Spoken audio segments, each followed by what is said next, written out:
디도서 2장 4절과 5절 말씀을 본문으로 해서요, 하나님의 말씀이 비방을 받지 않게 하려 함이라. 하나님의 말씀이 비방을 받지 않게 하려 함이라 라는 제목으로 말씀을 나누도록 하겠습니다. 바울 사도가 그레데 섬에서 목회하고 있는 디도에게 편지를 합니다.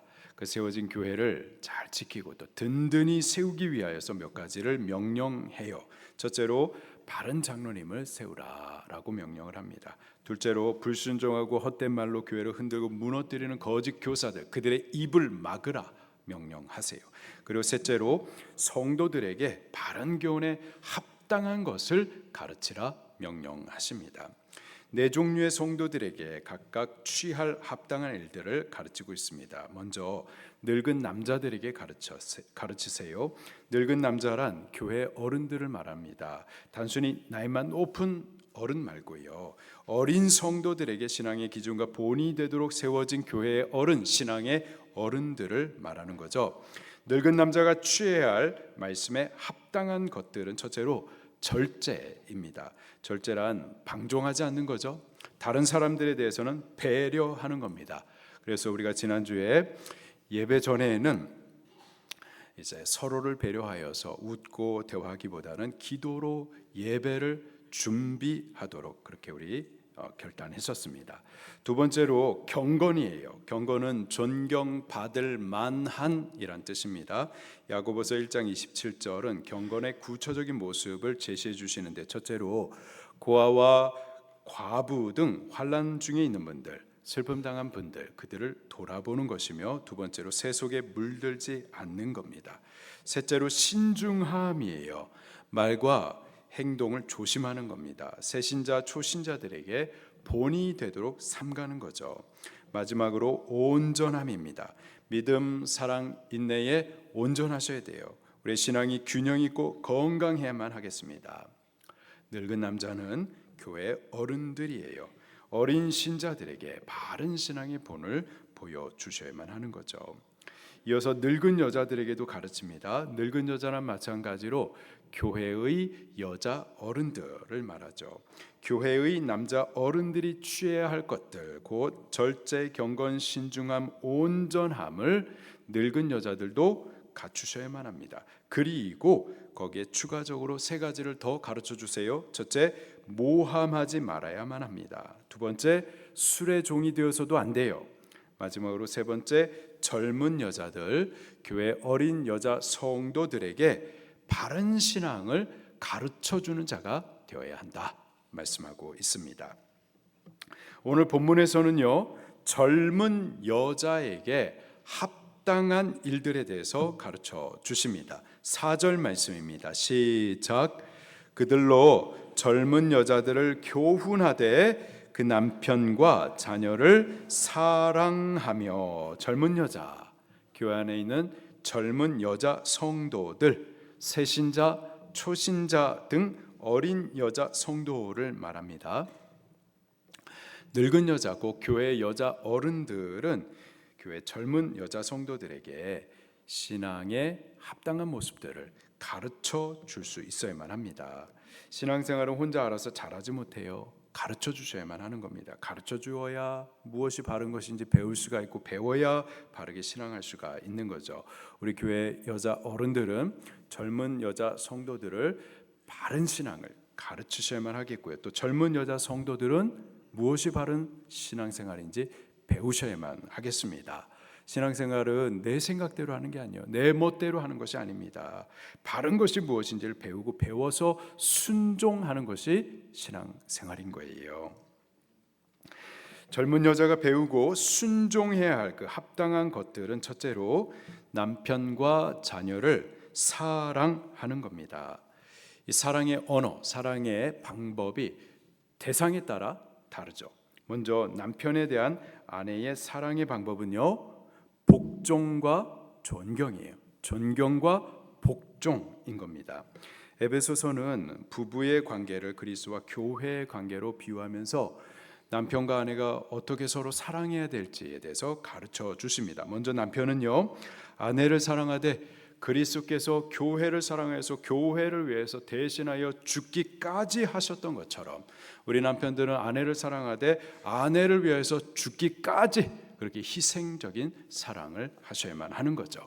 한편 아내는요, 그리스도를 교회가 주라고 높이며 섬기는 것처럼 우리 아내들은 남편들을 주로 그 권위를 인정하고 존중하며 또 복종하셔야만 하는 겁니다.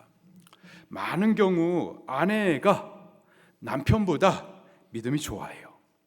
아내가 남편보다 신앙에 있어서는요 앞선 경우들이 많이 있습니다. 자, 그러나 말씀을 따라 합당하게 행하는 아내는요 자기를 남편보다 앞세우지 않습니다. 남편을 존중해요. 머리로 높입니다. 하나님께서 부여하신 그 남편의 권위를 인정하고 존경하고 복종합니다. 그렇게 하는 것이 남편에 대한 아내의 바른 사랑의 방법이에요. 젊은 여자들이 남편에 대해 행할 바른 교훈에 합당한 모습인 겁니다. 또 자녀를 사랑하라 하시는데요, 어머니로서 자녀 사랑에 합당한 모습은 바른 신앙의 양육입니다.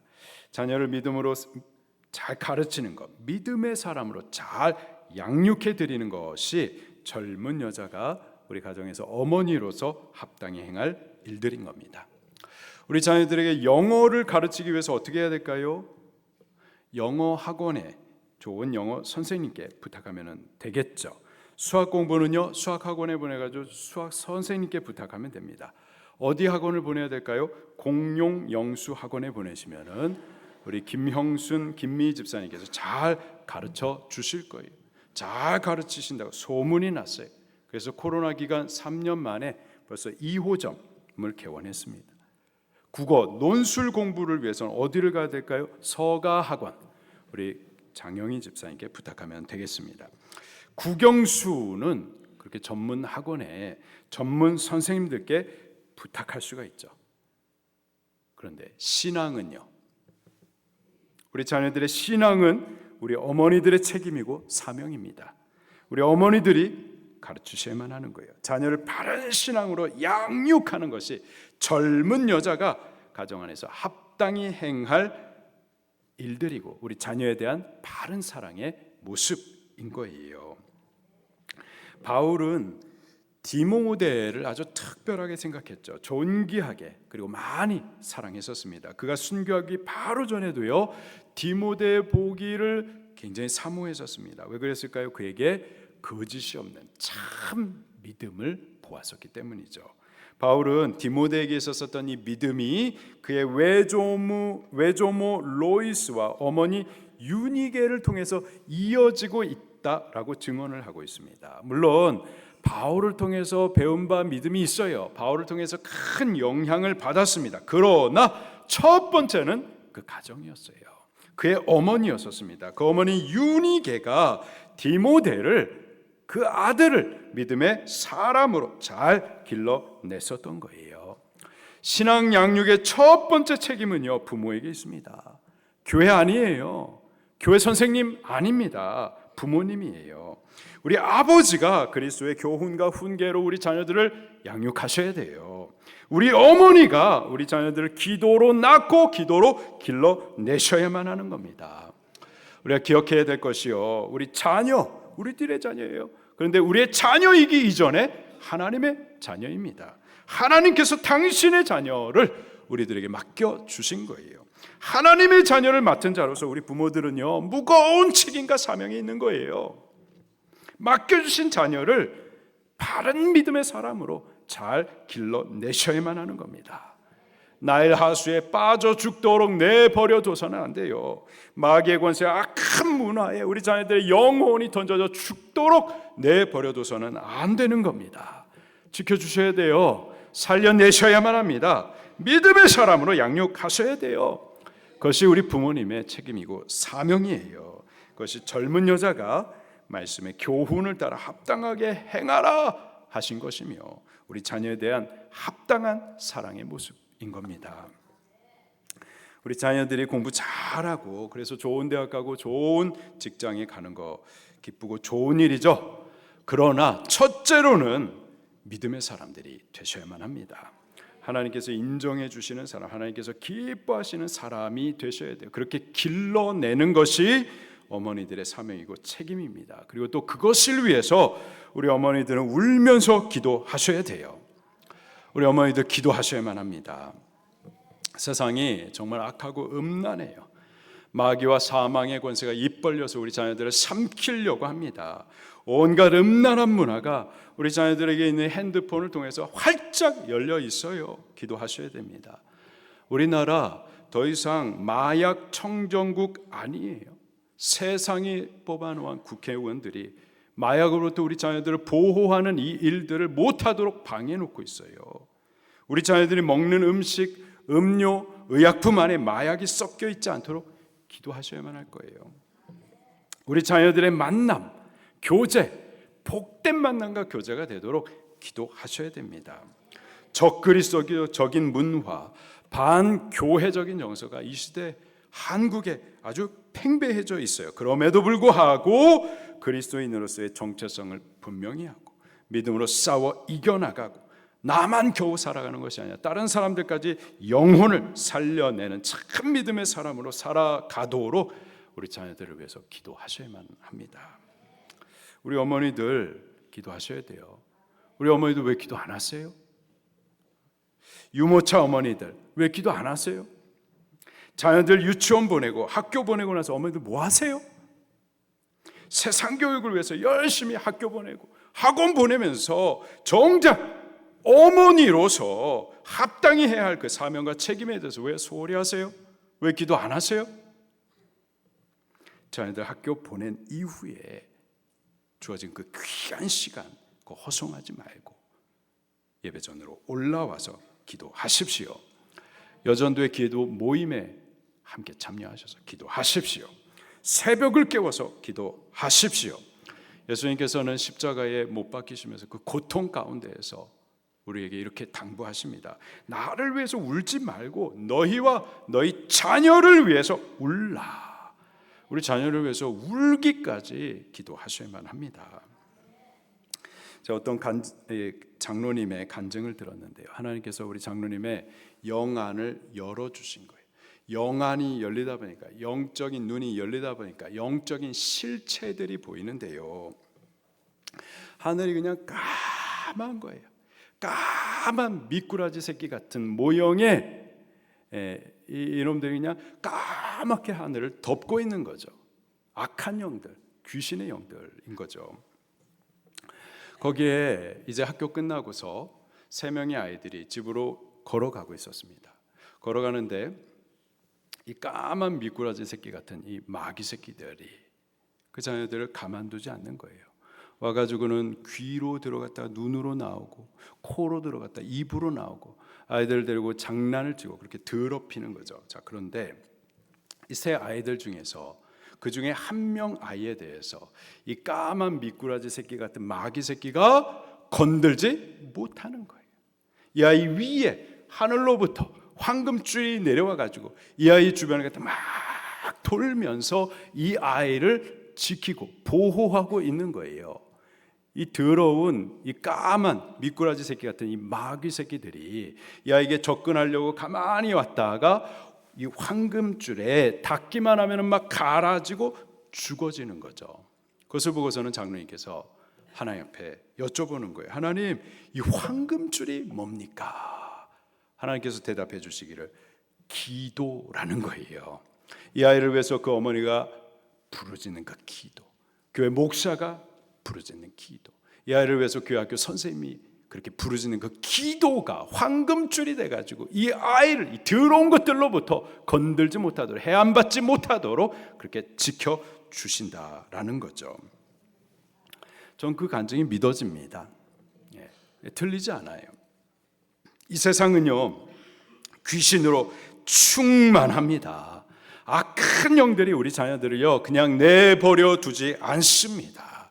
장난치고 더럽히고 괴롭게 하여 우리 자녀들의 인생을 난도질하고 육체를 병들게 하고 영혼을 도둑질합니다. 우리 자녀들 가운데 문제들이 많은데 많은 경우, 항상 그렇지는 않지만 많은 경우 자녀들의 문제는요 부모의 문제예요. 그 어머니가 기도하지 않기 때문입니다. 기도하지 않기 때문에 자녀들이 이 더러운 영으로부터 보호를 받지 못하는 거예요. 어머니로서 하나님으로부터 맡겨주신 그 사명을 하지 않기 때문에, 자녀들의 신앙으로 잘 양육하지 않기 때문에 우리 자녀들의 영혼이 나일강에 던져져서 죽어져 가고 있는 거죠. 반대로 우리 어머니 기도하면 어떻게 될까요? 우리 어머니들이 기도하면 우리 자녀들 보호받습니다. 악한 영들, 마귀 새끼들이 감히 건들지 못하고 손도 대지 못합니다. 우리 어머니들께서 기도하면 황금줄이 내려와서 우리 자녀들을 둘러쳐서는 이 더러운 것들이 건들지도 못하도록, 상하지 못하도록, 해하지 못하도록 지켜주실 거예요. 우리 어머니들 기도하십시다. 새해부터는 여전도 기도 모임에 나오셔서 기도하십시오. 새벽을 깨워서 기도하십시오. 자녀들을 위해서 울기까지 기도하십시다. 그것이 부모로서 하나님의 자녀를 맡김받은 자의 책임과 사명이고요. 그것이 젊은 여자가 합당히 행할 자녀 사랑의 모습인 거죠.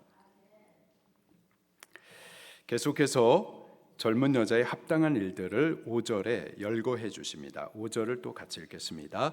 시작. 신중하며 순전하며 집안일을 하며 선하며 자기 남편에게 복종하게 하라. 이는 하나님의 말씀이 비방을 받지 않게 하려 함이라. 아멘. 젊은 여자에게 합당한 두 번째는 신중함입니다. 말과 행동을 삼가 조심하셔야 되겠어요. 이 신중함은 젊은 여자뿐만 아니라 늙은 남자 또 늙은 여자에게도 취할 덕목으로 가르쳐주고 있죠. 모든 성도가 취해야 할 성품인 겁니다. 남자든 여자든 어른이든 젊은이든 신중하셔야 돼요. 말과 행동을 조심하셔야 됩니다. 다른 사람에게 덕을 끼치고 은혜가 흐를 수 있도록 우리 신중하십시다. 셋째로 순전하셔야 돼요. 순전함, 헬라식 발음으로 하그나스, 뜻은 순전함, 정결함, 깨끗함, 순결함입니다. 바울은요 이 단어를 디모데 목사에게 편지하여서 디모데 목사를 가르칠 때도 사용을 했었는데요. 특별히 남녀의 관계 안에서 이성 간의 정결함, 깨끗함을 의미합니다. 디모데전서 5장 2절에 늙은 여자에게는 어머니께 하듯하며 젊은 여자에게는 온전히 깨끗함으로 자매에게 하듯하라. 남녀 관계는요 항상 조심하셔야만 합니다. 목사님 저는 괜찮습니다. 전 기도 많이 해서 초월합니다. 그렇지 않아요. 기도하시는 분들도 공격받고요. 무너지는 일들도 있어요. 누구라도 마찬가지예요. 선줄로 생각하면 넘어지기 쉽습니다. 방심해서는 안 돼요. 성경이 지금 경계시켜 주시는 대로 우리 조심하셔야만 합니다. 특히 젊은 남녀는 더욱 그렇습니다. 더욱 조심하셔야 돼요. 성도는 이성적인 관계에서 온전히 깨끗하셔야 돼요. 성적으로 정결하셔야만 합니다. 결혼하지 않은 남녀 청년들 조심하셔야 돼요. 이성적인 교제를 이룰 수 있습니다. 그러나 믿음 안에서 거룩한 결혼, 거룩한 가정을 준비하는 교제여야만 하는 거예요. 세상적이고 육체적인 교제, 정욕적인 관계가 되어서는 절대 안 돼요. 교제 가운데에서 그러한 요구가 있다면 담당 목사님께 어른들께 반드시 도움을 요청하셔야만 하는 겁니다. 결혼한 남녀도 마찬가지예요. 결혼한 남편은 아내 외에 다른 여자를 가까이 해서는 안 돼요. 마음으로 가까이 해서는 안 됩니다. 교회 안에서도 마찬가지예요. 여자 성도를 대할 때에 온전히 깨끗함으로 자매에게 대하듯 하셔야만 하는 겁니다. 아내들도 마찬가지예요. 남편 외에 다른 남자를 마음으로 가까이 해서는 안 됩니다. 교회에서 남자 성도들에 대해서 형제에게 대하듯 일절 순전하셔야만 하는 거예요. 조심하셔야만 합니다. 지금까지 방주교회 안에서는 이런 성적인 문제가 한 번도 없었어요. 큰 은혜입니다. 하나님의 보호하심이에요. 그러나 많은 모임들 가운데 심지어 교회에서도 이런 문제로 공격을 많이 당합니다. 조심하셔야만 하는 거예요. 교회는 순전하셔야 됩니다. 남녀 간에, 이성 간에 정결하셔야 돼요. 성적으로 일절 깨끗하셔야만 하는 겁니다. 네 번째로 집안일을 잘 하셔야 돼요. 젊은 여자는 아내로서, 어머니로서 가정에서 맡겨진 그 일과 책임을 잘 하셔야만 하는 겁니다. 교회에 여러 섬김의 사역들이 있어요. 성도는 마땅히 섬김받는 자리에서 시작하지만은 섬기는 자리로 자꾸 자라가셔야만 하는 겁니다. 복음을 위해서 자기를 드려야 되고요. 영혼 구원을 위해서 헌신하셔야만 하는 거예요. 은혜 받은 처음부터 이 복음의 일들에 참여하셔야만 하는 겁니다. 자, 그러나 교회에서의 이 사역이 가정에서의 책임을 등한히 할 변명과 핑계가 되어서는 절대 안 됩니다. 교회 안에 오셔가지고 식당 봉사하시면서 가정에서 남편을 밥을 안 차려준다? 안 되는 거예요. 토요일마다 새벽 예배 후에 교회 청소하시면서 집안일은, 집안의 청소는 하지 않는다? 안 되는 거예요. 남편이 좋아할까요? 특별히 믿지 않는 남편이 그렇게 행하는 우리들의 믿음에 대해서 뭐라고 생각하겠어요? 교회에 대해서 어떻게 생각하시겠습니까? 가정이 있는 젊은 여자는 은혜 받는 대로 주를 위하여서 교회를 돌보는 것처럼 또 주를 위하여서 우리 가정을 돌보셔야만 하는 겁니다. 5절 마지막에 바울은 우리가 왜 그래야 되는지 이렇게 분명하게 말씀해 주고 있어요. 이는 하나님의 말씀이 비방을 받지 않게 하려 함이라. 하나님의 말씀이 비방을 받지 않게 하려 함이라. 성도가 가정에서 맡겨진 책임을 다하지 않고 교회에서만 열심히 한다, 복음이 오해되게 됩니다. 하나님의 말씀이 비방을 받게 되는 거예요. 구원 얻은 성도가 가정을 돌보는 것, 집안일 하는 것, 이게 하나님의 말씀입니다. 젊은 여자가 가정에서 맡겨진 일과 책임을 잘 하는 것, 그것이 하나님의 말씀을 순종하는 거예요. 우리가 가정에서 그 책임을 잘하고 바르게 할 때 그 행위를 통하여서 하나님의 말씀이 빛으로 드러나게 되는 거죠. 다섯째로요, 선해야만 합니다. 선하다, 영어식 표현을 보니까요, be kind, 한국말로 다시 번역하면 친절함입니다. 우리 친절하셔야 돼요. 교회에 있는 늙은 남자와 늙은 여자에게, 교회 어른들께 친절하셔야 됩니다. 공손하셔야 되는 거예요. 어른들께 엘리베이터를 양보해 드리는 것, 교회 문을 열어드리는 것, 뒷사람들을 위해서 그 문을 잡고 계시는 것, 이것이 친절함이죠. 먼저 찾아가서 인사하는 것, 밝게 인사하는 것, 친절입니다. 새로 오신 성도님들을 찾아가지고 웃어주는 것, 따뜻하게 반겨주는 것, 이것이 친절이에요. 성도는 친절하셔야 돼요. 젊은 여자들은 친절하셔야만 합니다. 젊은 여자 이미지가 무서워. 요즘에 이미지가 그래요. 그러나 교회에 있는 젊은 여자, 밝은 분들, 따뜻한 분들, 친절한 분들 되셔야만 하는 겁니다. 우리 서로 친절합시다. 먼저 인사합시다. 밝게 웃어주십시다. 따뜻하게 반겨주십시다. 서로 양보하고, 서로 돕고, 서로 배려하고, 서로 섬기십시다. 그것이 친절이고 선함이에요. 그것이 우리에게 합당히 행할 바인 거죠. 여섯 번째로, 마지막으로, 젊은 여자는 남편에게 복종해야만 합니다. 남편에게 복종하라. 지금 시대의 젊은 아내들이 듣기에는 아마 거북할 수 있어요. 시대에 맞지 않는 정서인 것 같습니다. 아이고, 목사님도 결국은 남자구나. 남자로서 남자들을 대변하시는구나. 그렇지 않습니다. 우리가 비록 이 시대, 이 세상에 살고는 있지만 우리 세상 사람 아니잖아요. 세상에 살고 있지만 세상 가운데서 구별된 하나님의 사람이잖아요. 하나님의 사람으로서 세상의 입장, 시대적인 정서를 따르기보다는 하나님의 말씀이 무엇인지를 배우고 하나님의 말씀을 따라가셔야만 합니다. 남편에게 복종하라, 하나님의 말씀이에요. 그리고 전체적인 성경의 가르침입니다. 골로새서 4장 18절에 아내들아 남편에게 복종하라, 이는 주 안에서 마땅하니라.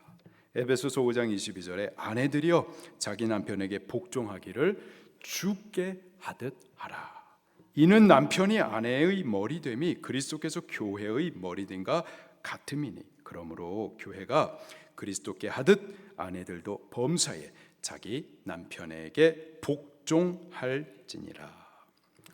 우리 가정에서는 아내들은요 남편에게 복종하셔야 됩니다. 그것이 창조의 원리고 가정을 세우는 질서인 거예요. 주 안에서 마땅한 일이고 바른 교훈에 합당한 것입니다. 우리 아내들에게 주시는 이 말씀 구절이 나오면 남편들이 좋아하세요. 그러나 항상 말씀 전체를 같이 보셔야죠. 건강하고 균형 있게 신앙을 하기 위해서 우리 남편들에게 주시는 말씀들도 우리가 잠깐 보도록 하겠습니다. 에베소서 5장 25절 말씀을 보니까 남편들아 아내 사랑하기를 그리스도께서 교회를 사랑하시고 교회를 위하여 자신을 주심같이 하라. 자신을 주심같이, 그리스도께서 십자가에서 교회를 위해서 대신하여서 그 생명을 주심같이, 살 찢기고 피 흘려 주심같이 우리 남편들이 아내들을 사랑할 때 그렇게 그리스도께서 교회를 위해서 자기를 주심같이 희생적인 사랑으로 사랑하셔야만 하는 겁니다. 우리 남편들은 아내들을 위해서 죽을 수 있으셔야 돼요. 우리 남편들은 우리 아내들을 위해서 죽을 수 있으셔야 됩니다. 아멘. 다시요. 우리 남편들은 아내들을 위해서 죽을 수 있으셔야 돼요. 여러분 드라마 좋아하시잖아요. 한국 드라마. 그거 보면 큰 트럭이 막 빨리 달려옵니다. 그 아내가 모르고 서 있어요. 어떻게 해야 돼요? 1초의 망설임도 없이 뛰어가서 아내를 밀치고 내가 으악 하면서 내가 대신 죽을 수 있어야 되는 거예요. 그거 볼 때 우리 아내들은 드라마지만 감동한다, 눈물을 흘린다. 나도 그런 사랑 받고 싶은데. 우리 남편들 아내들을 위해서 죽을 수 있으셔야 됩니다. 그것이 주 안에서 마땅한 일이에요. 남편이 행할 바른 교훈에 합당한 것입니다. 아내를 위해서 죽을 수 있는 것은요, 죽을 수 있는 사람은 아내를 위해서 살 수도 있습니다. 아내를 위해서 죽고자 한다면 먼저 아내를 위해서 사십시오. 아내를 위해서 설거지 하십시오. 아내를 위해서 청소하십시오. 분리수거도 하세요. 저도 분리수거를 하는데 분리수거 할 때 보면은 다 남편들이 하시더라고요. 그렇게 아내를 위해서 살다가 죽는 거죠. 남편은 아내를 사랑하실 때 그렇게 희생적으로 사랑하셔야만 하는 겁니다. 자, 이와 같이 우리 아내들도 말씀을 따라서 가정 안에서 남편에게 복종하셔야만 하는 겁니다. 특별히 믿지 않는 남편에게 그렇게 하셔야 돼요. 물론 우리 남편이 너 예수님 믿지 말아라, 예배하지 말아라, 교회 나가지 말아라, 그렇게 말씀을, 하나님의 말씀을 거스리도록 하는 데에는 우리가 복종할 수는 없습니다. 하나님의 말씀이 있고 남편의 말이 있는데 이 둘이 서로 충돌이 될 때에는 그러면은 더 먼저, 더 우선적인, 더 높은 권위를 우리가 따라야 돼요. 곧 하나님의 말씀을 따라야만 하는 거죠. 그러나 하나님의 말씀과 충돌이 되지 않는 이상 남편의 모든 말에 대해서는 우리가 남편을 머리로 존중하며 복종하셔야만 하는 거예요. 우리가 그래야 되는 이유를 바울이 또 5절 마지막에 이렇게 말씀해 주세요. 이는 하나님의 말씀이 비방을 받지 않게 하려 함이라. 하나님의 말씀이 비방을 받지 않게 하려 함이라. 비방과 박해는 차이가 있습니다. 먼저 박해는요, 박해는 하나님의 말씀을 순종하기 때문에 당하는 어려움이에요. 반대로요, 비방은요, 하나님의 말씀을 순종하지 않아서 당하는 비난입니다. 말씀을 따르다가 당하는 고난과 박해는 아름다운 거예요. 하나님께서 그것에 대해서 카운트하십니다. 갚아주세요. 그러나 말씀을 따르지 않아서, 말씀대로 남편을 복종하지 않아서 비방당하는 것은요, 그건 부끄러운 거예요. 하나님 앞에서 죄입니다. 그것을 고난이라고, 박해라고 착각해서는 안 돼요. 하나님의 말씀이 비방받지 않도록 하셔야 됩니다. 비방을 받지 않도록 우리 남편에게 복종하셔야만 하겠습니다. 베드로 사도는요, 우리가 남편에게 복종해야 되는 더 적극적인 이유에 대해서 이렇게 말씀해 주십니다. 베드로전서 3장 1절에 아내들아 이와 같이 자기 남편에게 순종하라. 이는 혹 말씀을 순종하지 않는 자라도, 곧 불신자 남편이라도 말로 말미암지 않고 그 아내의 행실로 말미암아 구원을 받게 하려 함이니. 아내의 행실로 말미암아, 곧 그 말씀을 따라 남편에게 복종하는 그 행실로 말미암아 믿지 않는 남편이라도 믿고 구원을 얻게 되는 일이 있다라는 거죠. 바로 이 구원의 목적을 위하여서 우리 아내들은 가정에서 남편에게 순종하셔야만 하는 겁니다. 바울이 늙은 남자 늙은 여자에게 이어서 젊은 여자들에게도 바른 교훈에 합당한 것이 무엇인지를 가르치십니다. 젊은 여자는 남편과 자녀를 사랑하며 신중하고 순전하고 집안일을 하며 선하고 또 남편에게 복종하셔야 돼요. 왜 그래야 될까요? 하나님의 말씀이 비방을 받지 않게 하려 함이라. 하나님의 말씀이 비방을 받지 않도록 하셔야 됩니다. 지금도 하나님의 말씀이 비방받는 일들이 있어요. 왜요? 성도가 하나님의 말씀의 바른 교훈을 따라 합당하게 행하지 않기 때문이죠. 그러나 반대로 우리가 하나님의 말씀을 따라 합당하게 행한다면은 우리의 행실을 통하여서 하나님의 말씀이 빛으로 드러나게 될 겁니다. 하나님은 영광을 받으실 거예요. 믿지 않는 남편이라도 믿고 구원을 얻습니다. 우리 자녀들은 바른 신앙의 사람으로 자라날 거예요. 교회는 더욱 따뜻해지고 밝아지고 든든히 서게 될 줄로 믿습니다. 우리 말씀을 따라 합당하게 행하는 우리 모두가 되기를 예수님 이름으로 축원합니다. 말씀 붙들고 통성으로 기도하시겠습니다.